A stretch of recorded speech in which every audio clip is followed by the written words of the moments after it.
세상의 나그네 하늘을 향하다. 베드로 전서의 말씀을 통해서 고난의 시대를 사는 성도들의 삶의 모습을 함께 나누는 가운데 있습니다. 나그네가 여행 중에 가장 필요한 것이 무엇일까요? 많은 것들이 있겠지만 크게 세 가지의 중요한 것들을 생각해 보게 됩니다. 첫째는 어디로 가야 될 목적지와 그 목적지까지 갈 수 있도록 하는 지도가 필요합니다.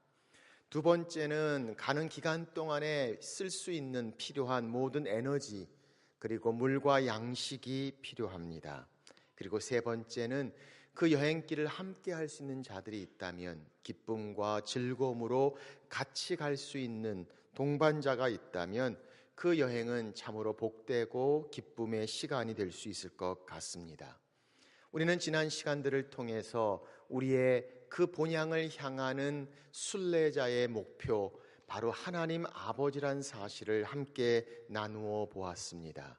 우리로 하여금 거듭나사 산 소망이 있게 하시고 하늘의 유업을 하늘에 간직하시며 그때까지 우리를 향해 보호하시는 하나님의 능력으로 거룩한 삶을 살기를 원하시는 하나님의 모습을 우리는 함께 나누어 보았습니다. 오늘 본문의 말씀을 통해서 성경은 우리에게 그렇게 하늘을 향하는 순례자의 삶, 정말 꼭 필요한 두 가지, 이제 하나님에 대한 그 목표와 목적을 향해서 가지고 간다면 하늘의 소망을 두고 가는 그 나그네의 삶에 필요한 두 가지를 우리 가운데 말씀하고 계십니다. 첫 번째, 바로 하나님의 사람들을 사랑하라 말씀하십니다. 자, 22절 말씀을 한 목소리로 같이 읽겠습니다. 시작. 너희가 진리를 순종함으로 너희 영혼을 깨끗하게 하여 거짓이 없이 형제를 사랑하게 이르렀으니 마음으로 뜨겁게 서로 사랑하라. 아멘. 첫 번째 주님께서 말씀하십니다. 형제들을 마음으로 뜨겁게 서로 사랑하라. 오늘 말씀 바로 전에 있는 21절에 보면 너희는 그를 죽은 자 가운데 살리시고 영광을 주신 하나님을 그리스도로 말미암아 믿는 자니 너희 믿음과 소망이 하나님께 있게 하셨느니라. 믿음에 대해서 말씀하십니다. 소망에 대해서 말씀하십니다. 우리는 믿음으로 거듭났습니다. 산 소망으로 거듭났습니다. 이제 성경은 우리에게 믿음과 소망과 함께 사랑에 대해서 말씀하고 계심을 봅니다. 오늘 말씀을 보니까 진리를 순종함으로 너희 영혼을 깨끗하게 하여 거짓 없이 형제를 사랑하게 이르렀나니 이제 우리로 하여금 사랑할 수 있는 관계가 되었다라고 말씀합니다. 그러니 이제 정말 중요한 것 사랑해야 한다라고 말씀하시며 뜨겁게 마음으로 서로 사랑하라고 말씀하고 계심을 봅니다. 왜 주님께서 고난의 시대에 서로를 향한 사랑에 대해서 말씀하고 계실까요? 우리는 고난 중에 있을 때 오히려 사랑하는 자들을 향해 더 사랑하지 못하고 오히려 더 힘들고 어렵게 하고 상처를 줄 때가 있기 때문입니다. 내가 힘들고 어렵다 보니까 때로는 분노나 때로는 짜증으로 상처를 주는 경우들을 우리는 봅니다. 고난 중에 있을 때 함께 사랑할 수 있는 관계가 있다는 것, 그 고난의 길에 함께 할 수 있다는 것이 얼마나 큰 축복이며 얼마나 큰 은혜가 되는지 오늘 성경은 고난의 시대의 성도들을 향해 말씀하고 계십니다. 바로 하나님의 사람들을 서로 뜨겁게 마음으로 사랑하라고 말씀하고 계십니다. 거짓이 없이 형제를 사랑하기에 이르렀나니 첫 번째 사랑은 필라델피아 형제들을 향한 사랑으로 표시했습니다. 그런데 두 번째 마음으로 뜨겁게 서로 사랑하라 이 말씀에서는 아가파오 아가페의 사랑을 말씀하고 있습니다. 우리가 진리로 순종하고 영혼이 깨끗한 구원을 통해 이제는 서로 사랑할 수 있는 관계가 되었다라고 말씀합니다. 그러므로 이제는 더 뜨겁게 사랑해야 한다라고 말씀하시며 더 강력하게 삶 가운데 나타나는 사랑의 모습을 말씀하고 있음을 봅니다. 이 뜨겁다는 단어, 이 뜨겁게 사랑한다는 단어는 그냥 단순히 말로만 하는 사랑을 말하고 있지 않습니다.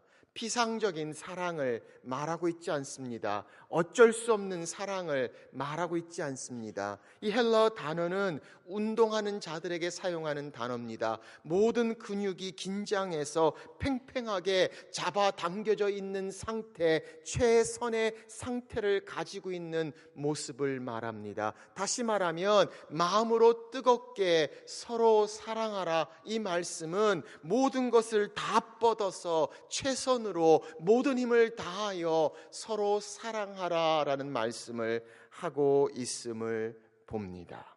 오늘 성경은 여러분과 저에게 말씀하고 계십니다. 고난의 시대를 가는 순례자의 삶, 형제들을 향하여, 자매들을 향하여 서로 마음으로 뜨겁게 사랑하라 라고 말씀하고 있음을 봅니다. 이 사도 베드로가 이 말씀을 하는 데에는 사도 베드로의 삶 가운데 경험된 고백을 우리는 생각하지 않을 수 없습니다. 늘 주님과 함께했던 사도 베드로가 주님이 십자가에 달리시기 전 최후의 만찬 때를 그는 분명히 기억하고 있을 것입니다. 최후의 만찬에서 주님께서 제자들의 발을 씻기십니다. 그리고 그들에게 이렇게 말씀하시는 것을 봅니다. 새 계명을 너희에게 주노니 서로 사랑하라. 내가 너희를 사랑한 것 같이 너희도 서로 사랑하라. 너희가 서로 사랑하면 이로써 모든 사람이 너희가 내 제자인 줄 알리라. 주님이 십자가에 달리시기 바로 직전이었습니다. 남아있는 제자들을 향해 주님이 마지막으로 하신 말씀입니다. 아니, 이 말씀은 앞으로 주님의 십자가 후에 고난 가운데, 핍박 가운데 있을 제자들을 향해 주님의 마음을 전하는 간절한 말씀, 그 간절한 말씀은 바로 새 계명을 너희에게 주노니 서로 사랑하라. 너희가 사랑할 때 이로써 모든 사람들이 너희가 내 제자인 줄 알리라라고 말씀하신 것을 봅니다. 똑같은 마음, 똑같은 상황 가운데 베드로는 흩어져 있는 나그네, 고난 중에 있는 순례자들을 향해 오늘 말씀하고 계십니다. 서로 마음으로 뜨겁게 사랑하라 라고 말씀하시며 고난 중에 함께하는 성도의 사랑을 말씀하고 계심을 봅니다. 어떻게 이렇게 사랑할 수 있을까요? 오늘 2장 1절에 보면 이렇게 말씀하고 계십니다. 그러므로 모든 악독과 모든 기만과 외식과 시기와 모든 비방하는 말을 버리고 서로 뜨겁게 사랑하라 라고 말씀합니다. 그리고 2장 1절 그러므로 라고 말씀하시며 그 사랑하는 모습 가운데 사랑해야 되는 것들을 향해서 말씀하고 계십니다. 그런데 그것을 방해하고 있는 것들이 있습니다. 그것을 향해서 오히려 문제가 되고 있는 것들을 버리고 라고 말씀하시며 형제를 사랑하라고 말씀하고 계심을 봅니다. 모든 악독이라고 말합니다. 모든 기만과 외식과 시기와 모든 비방하는 말을 버리고라고 말합니다. 이 버리고란 단어의 뜻은 옷을 벗어 버리는 것을 말합니다. 완전히 떨쳐 버리는 것을 말합니다. 집어 던지는 것을 말합니다. 완전히 내려놓는 것을 말합니다. 모든이란 단어를 계속 사용하면서 어떤 모양이든지 간에 어떤 상황이든지 간에 악독이나 기만이나 외식이나 시기나 비방하는 말은 어떤 것이라도 다 떨쳐버리고 집어 던져버리고 형제와 자매를 서로 뜨겁게 마음으로 사랑하라 라고 말씀하고 계심을 봅니다. 어떤 것들을 우리가 벗어버려야 하겠습니까? 이 악독이란 단어는 속에서 가지고 있는 악한 뜻, 마음을 이야기합니다. 상대로 하여금 안 좋은 일이 일어나기를 원하는 악한 의지를 말합니다. 물론 우리는 그런 것들을 말로 표현하지는 않습니다. 그러나 정말 안 좋은 일이 일어날 때 당연하다는 뜻이 그랬구나, 쌤통이다, 그럴 줄 알았다 라는 생각을 하면서 뭔가 안 좋은 일들이 그들에게 일어나기를 바라는 아픈 나쁜 뜻을 가지고 있는 악의를 이야기합니다. 그래서 다른 성경에는 이 단어를 증오 또는 미움이란 단어로 번역해 놓았습니다. 관계 가운데 이 미움이 있으면 모든 것들이 다 부정적이고 안 좋은 것으로 등장합니다. 바로 이 악이 바로 성경이 말씀하시는 모든 악독을 말하고 있습니다. 모든 기만이라고 말합니다. 기만은 deceit, 거짓된 것을 말씀합니다. 바로 앞에서 너희가 거짓 없이 사랑하게 되었다라고 말씀하고 있는데, 오늘 이 말씀을 보니까 모든 기만, 우리의 사랑함에 있어서 진실함을 이야기합니다. 거짓된 사랑이 아니라 진실된 사랑을 말씀하고 있음을 봅니다. 외식이라고 말합니다. hypocrisy, 위선된 모습을 말합니다. 겉과 속이 다릅니다. 겉은 사랑한다고 하면서 속은 그렇지 않습니다. 겉은 웃으면서 속은 그렇지 않습니다. 그런 외식을 벗어버리고 성경은 우리 가운데 말씀하고 계십니다. 시기, envy, 정말 질투하는 것을 이야기합니다. 악독이 나쁜 일이 일어나기를 바라는 것이라면 시기는 좋은 일이 일어나는 것을 견딜 수 없는 것을 말합니다. 정말 좋은 일이 일어나면 배가 아프고 참을 수 없는 시기와 질투를 말합니다. 그러니 관대할 수가 없습니다. 관용을 베풀 수가 없습니다. 조그마한 것도 마음에 힘들어지고 제대로 칭찬할 수가 없습니다. 시기를 벗어버리라. 모든 비방하는 말을 버리라고 말합니다. 이 비방하는 말은 수근수근 거림을 이야기합니다. 뒤에서 이야기하는 것들을 이야기합니다. 안 좋은 것으로 끌어내리는 것을 이야기합니다. 나쁜 소문들을 퍼뜨리는 것을 이야기합니다. 칭찬과 격려가 없이 안 좋은 말들로 상처를 주는 모든 비방하는 말들을 벗어버리라. 그래서 성경은 오늘 우리 가운데 말씀합니다. 고난 중에 오히려 더 악독함이나 기만이나 외식이나 시기나 모든 비방하는 말들이 우리 가운데 있을 수 있습니다. 그것을 벗어버리라고 말합니다. 그리고 서로 형제를 향해 뜨겁게 사랑하라 라고 말씀하고 계심을 봅니다. 접착체를 사다 보면 그런 안내문이 등장하는 것을 봅니다. 먼저 그것을 붙이기 전에 붙여야 되는 면들을 깨끗하게 치우고 먼지나 불순물이 중간에 끼지 않도록 깨끗게 하고 붙이라고 안내문이 있는 것을 봅니다.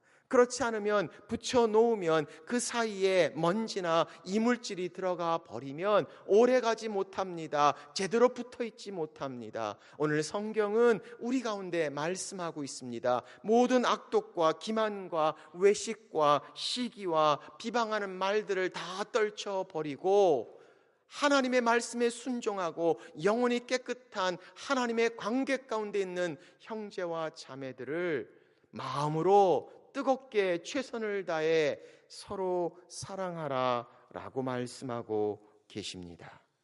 2세기 때 보면 아테네의 사람 이 아리스티테스라는 사람의 변증이 역사책에 기록되어져 있음을 봅니다. 그 당시에 황제였던 하드리아누스 황제가 소문이 무성했던 기독교인들에 대해 염탄을 부탁합니다. 가서 도대체 이 사람들이 어떤 사람인지 이상한 사람들에 대해서 알아보라고 시킵니다. 그때 돌아온 이 아리스티테스가 자기의 그 변증을 기록으로 남기는 역사가 등장합니다. 그는 거기에 이렇게 기록했습니다. 보십시오. 그들은 서로 사랑합니다. 모든 과부를 품고 자신에게 해를 입힐 수 있었던 자들의 고아된 자녀들도 돌봅니다. 만일 줄만한 무언가를 가지고 있기만 하면 이들은 아무것도 없는 자에게 값없이 줍니다. 나그네를 발견하면 이들은 집으로 데리고 옵니다. 마치 그 나그네가 진짜 형제라도 된 듯이 행복해합니다. 이들은 자신을 통상적인 의미에서의 형제가 아니라 대신에 하나님 안에서 성령을 통해 얻은 형제라고 여깁니다. 그렇습니다. 이 사랑의 모습이 우리 가운데 있습니까? 고난의 시대의 성도들을 향한 하나님의 말씀입니다. 저희 교회가 너무 커서 함께 다 사랑을 같은 마음으로 나누지 못한다면 우리의 목장 안에 이 사랑을 우리는 경험하고 있습니까? 서로를 향해 뜨겁게 사랑하라. 이 모든 것들을 다 벗어버리고 바로 그렇게 거짓 없는 사랑으로 뜨겁게 사랑하는 것, 하나님의 사람들을 향한 사랑, 성경은 우리 가운데 말씀하고 계십니다. 두 번째, 우리에게 말씀합니다. 우리가 필요한 것, 하나님의 말씀을 사모하라. 하나님의 사람들을 사랑할 뿐만 아니라 하늘을 향하는 나그네, 오늘 두 번째 우리에게 필요한 것, 바로 하나님의 말씀에 대한 사모함이라고 말씀하고 계십니다. 본문 2장 2절의 말씀입니다. 같이 보겠습니다. 시작. 갓난 아기들 같이 순전하고 신령한 젖을 사모하라. 이는 그로 말미암아 너희로 구원에 이르도록 자라게 하려 함이라. 아멘. 오늘 성경이 왜 우리에게 형제 자매들을 서로 뜨겁게 사랑하라고 말씀하시는가? 오늘 본문에 있는 23절의 말씀을 보면 그 이유를 이렇게 설명합니다. 너희가 거듭난 것은 썩어질 씨로 된 것이 아니요 썩지 아니할 씨로 된 것이니 살아있고 항상 있는 하나님의 말씀으로 되었느니라. 우리가 서로 뜨겁게 사랑해야 될 이유, 우리가 바로 같은 하나님의 말씀으로 거듭났기 때문이다 라고 말씀하고 있습니다. 그리고 그 말씀에 대해서 이렇게 말씀합니다. 썩어질 것이 아니라 썩지 아니할 것이다 라고 말씀합니다. 살아있는 하나님의 말씀이란 말입니다. 항상 있는 하나님의 말씀이다 라고 말씀하고 계심을 봅니다. 그래서 24절, 25절 이렇게 말씀합니다. 모든 육체는 풀과 같고 그 모든 영광은 풀의 꽃과 같으니 풀은 마르고 꽃은 떨어지되 오직 주의 말씀은 세세토록 있도다 하였으니 너에게 전한 복음이 곧 이 말씀이니라. 사도 베드로는 말씀하고 있습니다. 영원한 하나님의 말씀으로 우리가 구원받은 하나된 형제 자매, 영원한 교제 가운데 들어갈 자들이 아니냐. 그러므로 영원한 말씀이 우리 가운데 있고 항상 있고 살아있는 말씀, 그 영원한 말씀으로 인한 영원한 소망 중에 영원한 교제를 할 형제 자매들이여 나그네 길에 서로 뜨겁게 사랑하라 라고 말씀하고 계심을 봅니다. 그렇습니다. 우리가 당하는 고난은 영원하지 않습니다. 이 아픔과 상처는 오래 가지 않습니다. 지나갈 수밖에 없습니다. 그러나 하나님의 말씀은 영원하다고 말씀합니다. 그 영원한 말씀에 의한 영원한 소망을 향해 나아가는 순례자. 로마서는 우리 가운데 말씀하십니다. 현재의 고난은 장차 우리에게 나타날 영광과 비교할 수 없도다. 그러므로 우리는 여전히 소망 가운데 있습니다. 영원한 말씀이 우리 가운데 계시기 때문입니다. 항상 있는 하나님의 말씀입니다. 살아있는 하나님의 말씀입니다. 썩지 아니하는 하나님의 말씀입니다. 이 영원한 말씀이 우리에게 복음이 되었다라고 말씀하시고 이 복음으로 하나 된 하나님의 사람들을 뜨겁게 마음으로 사랑하라 라고 성경은 말씀하고 계십니다. 이 말씀을 향해 우리가 어떻게 해야 하는가? 오늘 2절은 말씀합니다. 갓난 아기들 같이 순전하고 신령한 젖을 사모하라. 이는 그로 말미암아 너희로 구원에 이르도록 자라게 하려 함이라. 여기서 구원은 마지막 때의 온전한 구원을 말합니다. 그 주님 앞에서는 그때까지 우리로 하여금 자라게 하는 것, 오늘 성경은 말씀합니다. 이 영원한 말씀을 사모하라고 말합니다. 간절히 사모하라고 말합니다. 마치 갓난 아기처럼 말씀을 사모하라고 신령하고 순전한 젖을 말씀하고 계심을 봅니다. 갓난아기 같은 이 말씀은 초신자들을 위한 말씀이 아닙니다. 믿은 지 얼마 안 되는 분들에게 말씀을 알라고 말씀하는 것이 아니라 이 말씀을 받는 성도들은 고난 가운데 흩어져 있는 순례자들입니다. 이미 오랫동안 주님을 알았습니다. 믿습니다. 은혜 가운데 있습니다. 그런 자들을 향해서 갓난아기처럼 말씀을 향한 간절함, 사모함, 그 갈급함을 성경은 말씀하고 있습니다. 갓난아기가 그 젖을 사모함 같이.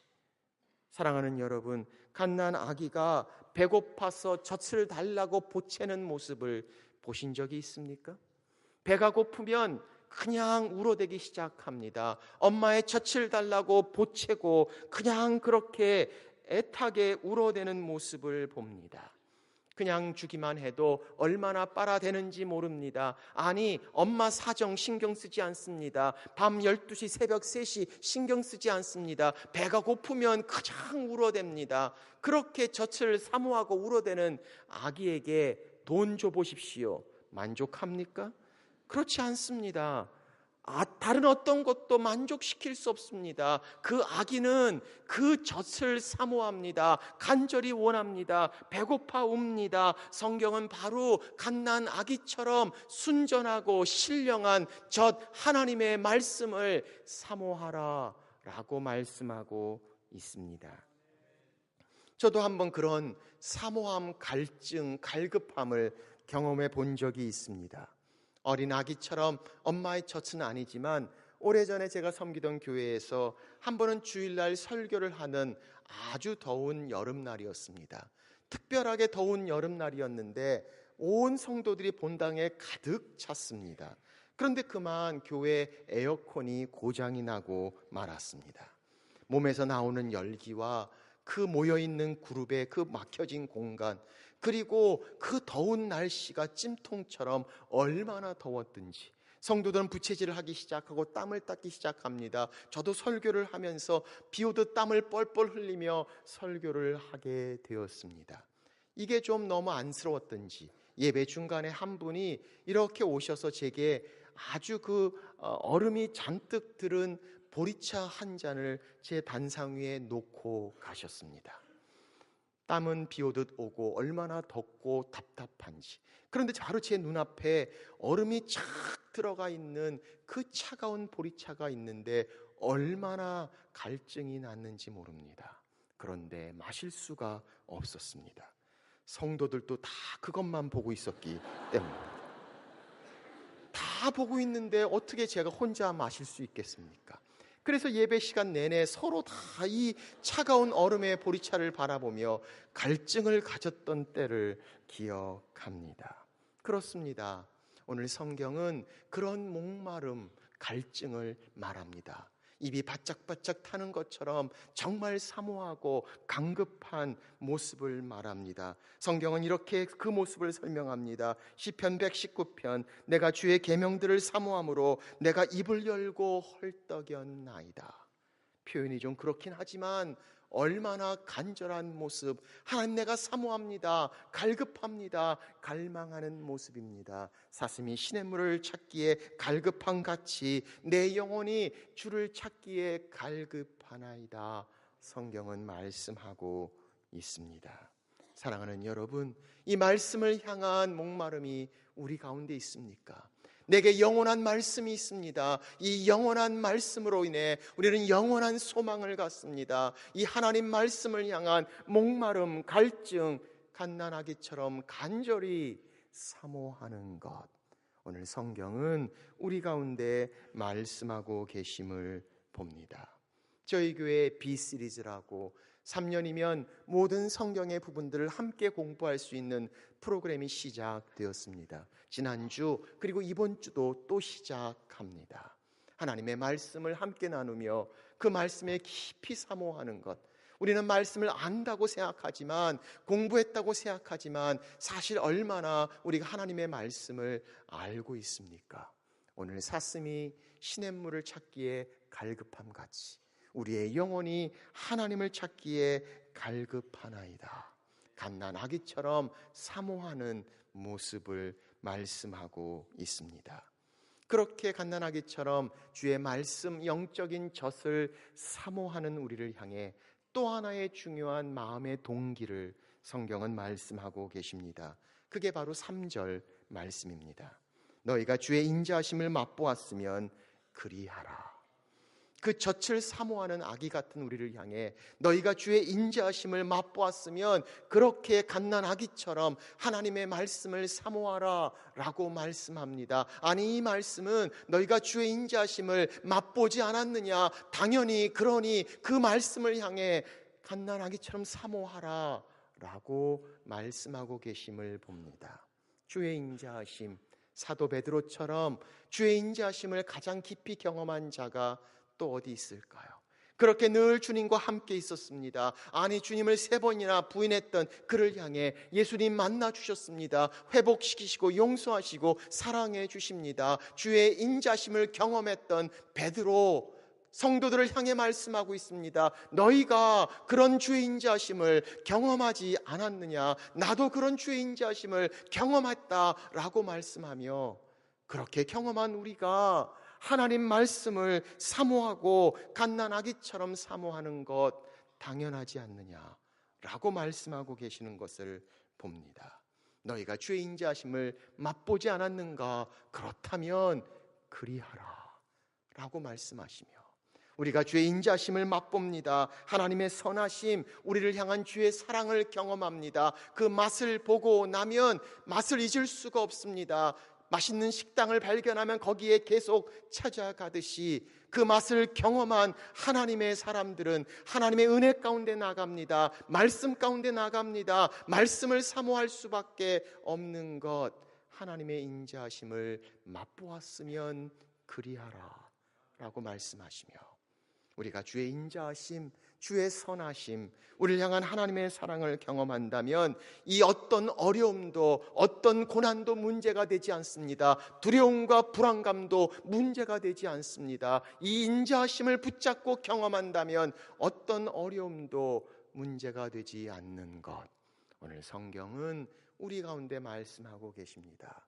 인자하심을 경험한 너희가 갓난아기처럼 주의 말씀을 사모하라. 이 영원한 말씀이 우리로 하여금 영원한 소망 중에 영원한 교제를 나누게 된 형제 자매들을 뜨거운 마음으로 서로 사랑하라. 오늘 고난의 시대, 순례자의 길을 가는 우리를 향한 꼭 필요한 2가지 하나님의 말씀입니다. 하나님의 사람들을 서로 사랑하고, 그리고 하나님의 말씀을 간절히 사모하는 것. 오늘 이 2가지 우리 마음에 품으며 하늘을 향하는 세상의 나그네 순례의 길을 가는 여러분과 제 삶이 되시기를 주의 이름으로 축원합니다.